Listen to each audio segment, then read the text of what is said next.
I mean, there's going to be stuff that we're going to learn, new stuff. But as we go through this, upper respiratory tract, well, nose, okay? And we're not going to go into detail on the nose. Just know that there are certain defenses in place in the nose. Nasal cavity, septum, obviously smell occurs in the nose. We know about olfactory foramina. We know about olfactory bulbs. We know about transduction of odorants into nervous impulses. Okay, airflow through the nose. Basically, it's still moving through the nose, collecting, and then some of the things that happen in the nose, we warm and humidify incoming air. Okay, so we actually warm the air. Right. So palates, hard palate, soft palate, we know about this when we were in the 241, bones. Okay, nasal mucus warms and humidifies inhaled air, but the big thing is it traps. It traps foreign particles. Okay? Kerpow. There she is. Happy. With her beak, her blue beak. Okay? That's a pretty scary view. Yeah, that'll throw you over the edge right there. What's that?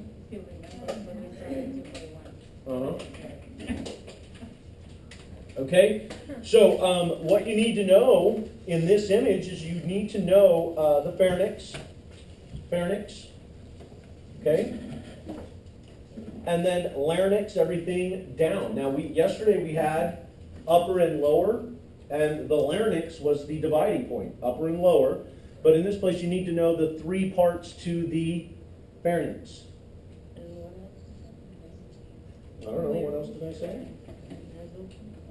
Okay, so pharynx, you need to know the three parts of it, and why the larynx is the dividing point. What are we talking about? Upper and lower respiratory. Okay?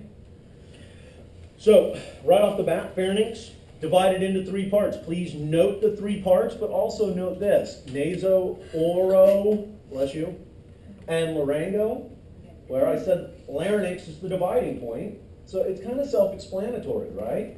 Nose, mouth, and throat. Okay, good.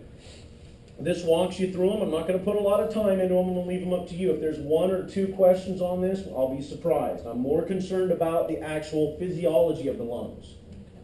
Okay, airflow, well, it's going to follow through. Again, I'm not going to hold you to a lot of this. Just know general anatomy for me.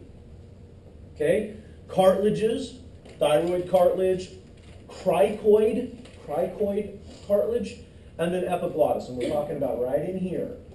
Okay, cricoid is you can actually position your fingers on it. Okay, and this walks you through where they're at. Thyroid, Adam's apple. Now, if you're a young lady and you're going, I've got an Adam's apple, I'm going to look at you and go, gulp. Get rid of the food. Oh. Okay? Cricoid, we're talking about the first tracheal cartilages. Okay? It is hyaline cartilage. Epiglottis, well, it's composed of elastic cartilage. All right? And we're going to learn a little bit more about the epiglottis. Basically, it's a flap that protects your airway. So peanuts don't get in there, supposedly. Because if you're really hungry and you're like, these peanuts are good, you just inhale one. When you eat okay? During swallowing, the larynx is elevated, the epiglottis folds back over the glottis. Epi means above, so epiglottis folds back. So it basically pushes down and covers the airway. So when you gulp, you're actually protecting your airway. You're protecting your airway. You're closing that area off. Okay, larynx, again, that's a major dividing point. When did you pay attention to your hand? My hand? What? What, to change the slide? Okay, whatever. Kids nowadays. Okay, closer look at this. Where the epiglottis is, cricoid cartilage, tracheal cartilage. Now remember, tracheal cartilage is a C-ring cartilage. We saw it in the The lungs, the pluck that I had. Remember it had one side that was missing, so that when you swallowed, the food would actually go down that one side? Yeah. Now why do you think we have rings of cartilage right here? Slow down. Well, you're breathing. Why would we have rings of cartilage? There's two reasons we have rings of cartilage right here. Keep it open. Keep it open, so patent or patent airway, depending on how you want to say it. And what's the other one? To trap. How about this? Right here, from right here up is inside a skull, big bones. Right here down is behind a rib cage. Protect. Yeah, it's a protection device right here. Now, it's not a big protection device, but it's enough. Okay, so yeah, patent airway or patent airway and protection. All right, so we're going to skip over ligaments and vocal ligaments. Okay. Trachea, also called the windpipe, extends to the cricoid cartilage into the mediastinum, right here, right in the middle. All right. Submucosa, below the mucosa of the trachea, contains mucus glands. And there you go. Now notice, and this is a good representation, so I want you guys to pay close attention to this. Lumen of the trachea, gigantic, huge, open, patent airway, open.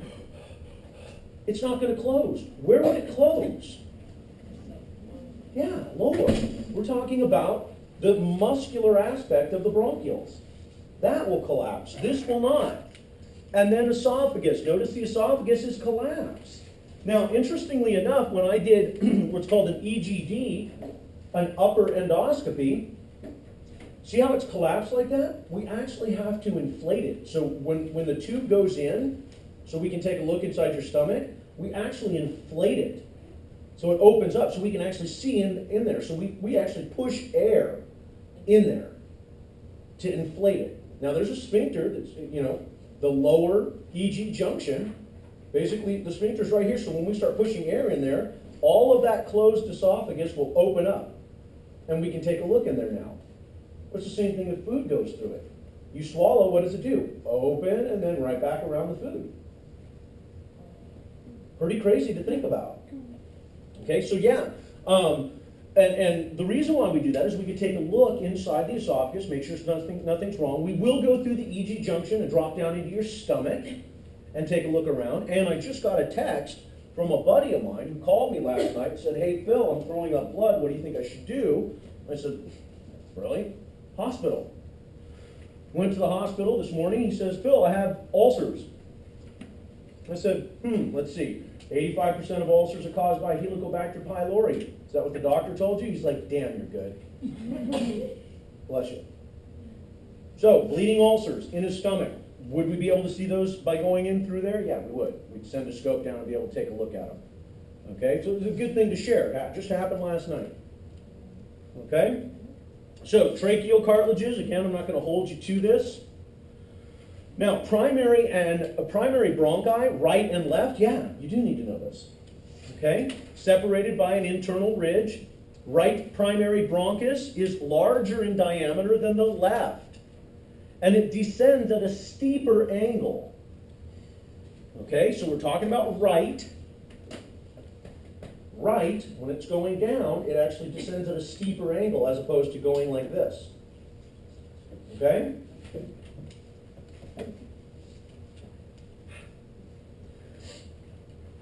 So there you go. Right and left. Notice the left actually does kind of curve and go in, and the right goes almost straight down.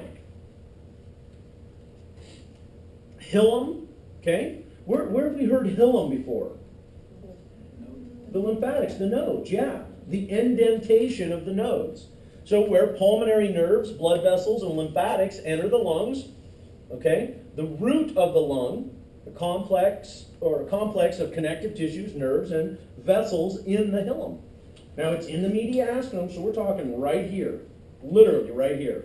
We branch over, hilums on either side.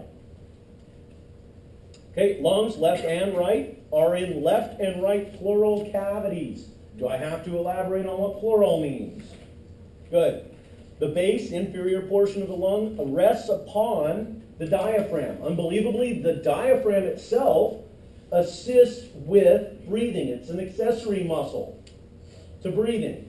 We have two primary accessory muscles for breathing: the diaphragm and the intercostal muscles.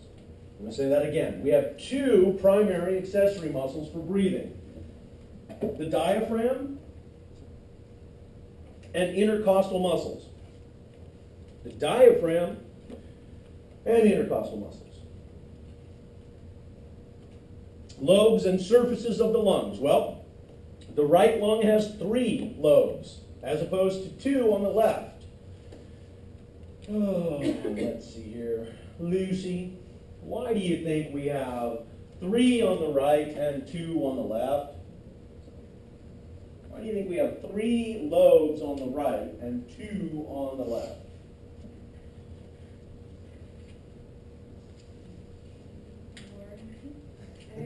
More air?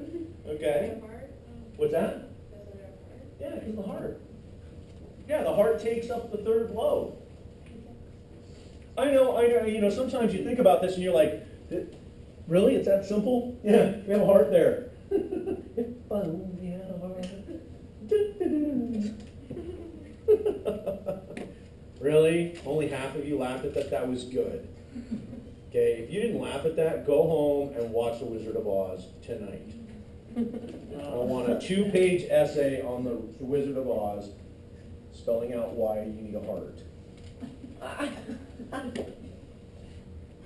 So, right lung has 3 lobes: superior, middle, inferior, separated by the horizontal and oblique fissures. Now, horizontal, straight across; oblique, at an angle. And that's actually what oblique means, at an angle. All right, left lung has 2, superior and inferior, separated by an oblique fissure. Fissure, again, diagonal. Lung shape, right lung is wider, is displaced upward by the liver. So, again, telling you where anatomical position is for specific organs. If it's pushed up by the liver, we know the liver's right here. Okay? Left lung is longer, is displaced leftward by the heart, forming the cardiac notch. Pretty crazy. This is the little notch area where the heart sits, cardiac notch. So give you a good idea of where it is. Ugh. Yeah. Those are people that vape. That's what happens to you when you vape.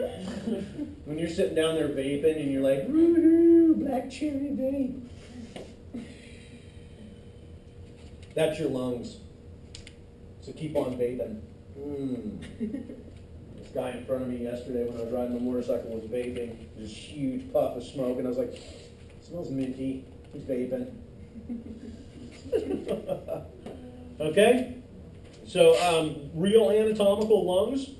Again, this is a cadaver, so the color is going to be off a little bit because it's dead. If it was alive, the color would be a lot better. We'll go with the cartoon version of it. Notice the oblique fissure on the far side of the left. Notice the cardiac notch.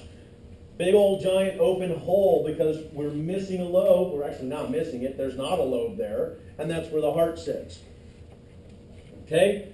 Internal view or medial view. We're looking at where everything goes into the heart. So we've got the bronchus goes in, pulmonary arteries and pulmonary veins. Nothing new there. You guys already know this. We know pulmonary circulation. Okay, again, another cadaver. This is a little bit better on the color. The other one looked pretty grody. Okay, bronchi. Okay, the bronchial tree is formed by the primary bronchi and their branches. All right. Extrapulmonary bronchi, the left and right bronchi branches outside the lungs. Intrapulmonary bronchi branches within the lungs. Now what they're talking about is we have bronchus, we come down and we split anything before it goes into the lung, extra, anything going into the lung, inside of the lung, intra, within. Okay? Primary bronchus branches to form secondary bronchi. Okay, secondary bronchi, tertiary. Each segmental bronchus supplies air to a single bronchopulmonary. Okay, we're talking about lungs and bronchi. Segment. Now, it branches off to smaller areas, but you don't need to know all of those. Okay? You're going to hear bronchioles and terminal bronchioles. You do need to know that, though. Okay, bronchitis, generalized term for inflammation of the lungs. And they'll use it generally across, all the way across the board, unless it's actually the pleural cavity. Then it's something totally different. Okay, bronchioles, each tertiary bronchus branches into multiple bronchioles, and then terminal bronchioles. Okay? Now, one tertiary bronchus forms about 6,500 terminal bronchioles. I want to know who counted them all. Who was this person that sat there and said, you know what, let's count all 6,500 of these terminal bronchioles? Was that you, Louisa? Sleepy Smurf? You know, for someone all colorful today, you're awfully... I'm not sleepy, just I'm not. Oh, right. Okay, so bronchial structures have no cartilage, are dominated by smooth muscle. Dominated. The words they use. I need to write this. This is like straight out of Comedy Central. Okay? Dominated by smooth muscle. But what we do know about this domination of smooth muscle is smooth muscle can do what? Constrict and dilate. So anaphylactic shock, right? What does it cause smooth muscle to do? Constrict. What is the chemical we will take to dilate it? Epinephrine. So autonomic control regulates smooth muscle, controls diameter of the bronchioles, controls airflow and resistance into the lung. Now obviously this area is a patent airway, which means there's no controlling it. Air goes in, air goes out. But we can control the bronchioles, constricting and dilate, which we can regulate CO2 and O2. Okay? And when we talk about regulating CO2 and O2, we have to think about it this way. When you breathe in, you're breathing in oxygen. Now there may be one portion of the lungs that actually has a lot of CO2 as opposed to one portion that has very little CO2. So where do we want to dilate? Well, we want to dilate where there's a lot of CO2 so we can get rid of it, right? We want to be able to get rid of that. And then we also want to constrict or dilate our blood vessels to ensure that the oxygen and CO2 go to the right area. So if you think about it that way, your body's actually saying, oh, we need to get rid of more, dilate, it goes off. Oh, we need to get more blood, okay, dilate, it goes in. And we're going to talk about how that does. There's actually a way the lungs do that, okay? And you guys have heard this before, perfusion and coupling. We're going to couple the two together so that we actually get the right amount. Bronchodilation. Well, dilation of the bronchial airways caused by sympathetic ANS activation reduces resistance. Now again, we're talking about bronchioles, not bronchus. Now constriction, well, parasympathetic activation, histamine releases, and allergic reactions, which we just talked about that. Immune system, histamine, right? Yeah. Asthma. All right, excessive stimulation or bronchoconstriction. Asthma. Pulmonary lobules. Okay? Fibrous connective tissue partitions from root of the lung, contains supportive tissues and lymphatic vessels. Well, lymphatics, we're protecting the lungs. Alveolar macrophages, wow, this sounds like immune system to me. Divide lobes into increasingly smaller compartments. You don't need to know them all. Okay? And so if you take a closer look at this, we have our large lobes. 1, 2, 3, 1, 2, cardiac notch right here. Okay, and then it's showing you all of the segments. Notice the different colors they use to identify the different segments? Yeah.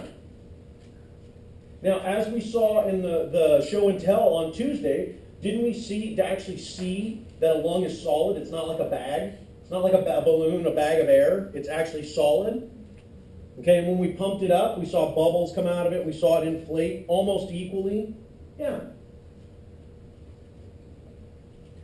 Now, this is a good image. Actually, it's a great image. It's a fantastic image because this is a great image for you to study what I was just talking about. Trachea, bronchus, secondary bronchus, tertiary bronchi, bronchioles, terminal bronchioles, and then we drop all the way down to alveoli. Alveoli. So this is a great image. Okay, now, will I test you on this image? No, but I may test you on the order by which they're in. Okay? As we get closer, notice the smooth muscle. We have smooth muscle here. We have our alveoli. If we take a closer look at the alveoli, we can tell that there's little holes in it. See the little holes right there? That ensures that they all expand and contract equally. They inflate and deflate equally. It equalizes pressure all the way across the lung. So you don't have one of them getting too much and popping. The other thing is notice this network of arteries and veins. Well, don't we have to pick up and drop off O2 and CO2? We certainly do. Coming from the heart. Oh, so what is the name of the vessels that leave, oh, this is good, the right ventricle?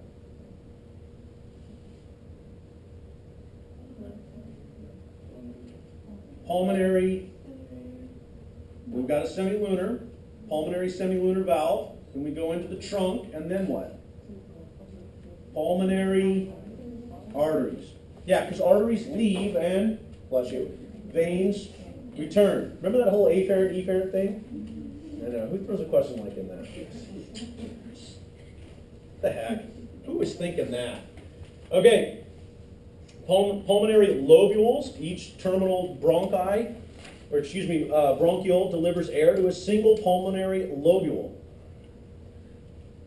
Basically what they're saying is that this collection of these, each terminal bronchiole branch to form several respiratory bronchioles. So at this point, we're moving into the alveoli. So if we back up, we're moving into the alveoli. Terminal bronchioles, respiratory bronchioles, right at the alveoli. Okay? Now, the alveoli are the functional aspect of the lungs. There will not be any air exchange in any of this. All this is conducting. The alveoli is where air exchange is going to occur. Okay? Alveolar ducts and alveoli, well, this is the functional aspect of the lungs. This is definitely where I needed to get today. All right? You have a spare piece of paper?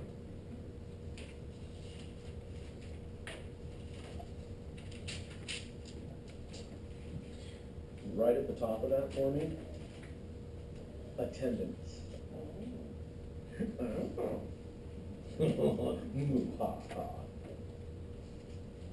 And then, of course, right underneath that, please put your name down and pass it to the next person.